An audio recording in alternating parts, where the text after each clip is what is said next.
आज की कहानी।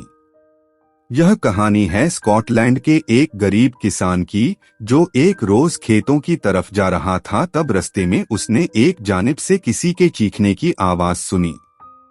वह फौरन उस जानिब गया तो उसने देखा कि एक बच्चा दलदल के एक जोहड़ में डूब रहा है। किसान ने उसे तसल्ली दी और पुरसुकून किया। फिर दरख्त की एक शाख तोड़कर बच्चे से कहा, यह पकड़ लो, मैं तुम्हें खींच लेता हूँ।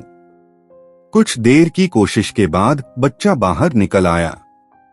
किसान ने बच्चे से कहा, मेरे घर चलो, मैं तुम्हारे कपड़े साफ करा देता हूँ। लेकिन बच्चे ने कहा, मेरे वालिद साहिब इंतजार कर रहे होंगे, और यह कहकर वह भाग गया। अगली ही सुबह किसान उठा तो उसने देखा घर के बाहर एक खूबसूरत बग्घी खड़ी है। फिर उस बग्घी में से एक रोबदार शख्स नमूदार हुआ। उसने किसान का शुक्रिया अदा किया और कहा, मैं आपको इसका क्या सिला दूं, क्योंकि आपने मेरे बेटे की जान बचाई। करीब किसान ने कहा, आपका शुक्रिया जनाब, मेरी जगह कोई भी होता तो वह यही करता।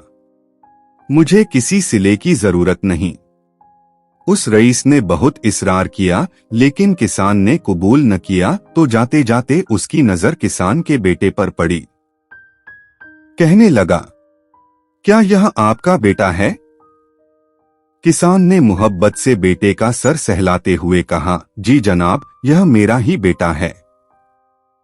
रईस बोला, चलो एक काम करते हैं, मैं इसको अपने साथ लंदन ले जाता हूँ, इसे पढ़ाता हूँ। बेटे की मोहब्बत में किसान ने वह पेशकश कबूल कर ली।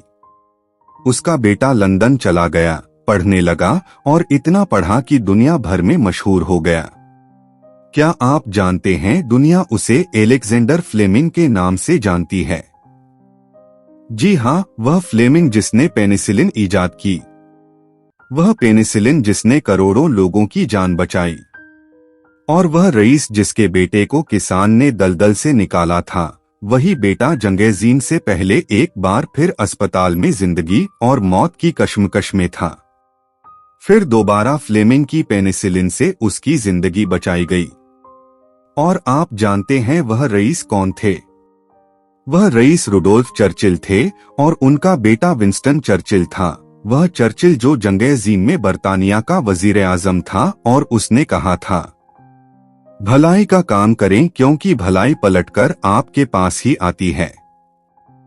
बज़ाहिर किसान की तरफ से की गई वह छोटी सी भलाई थी, लेकिन सोचें उससे कितना फायदा हुआ। Thanks for watching. For more interesting and new videos, subscribe to my YouTube channel and don't forget to press the bell icon.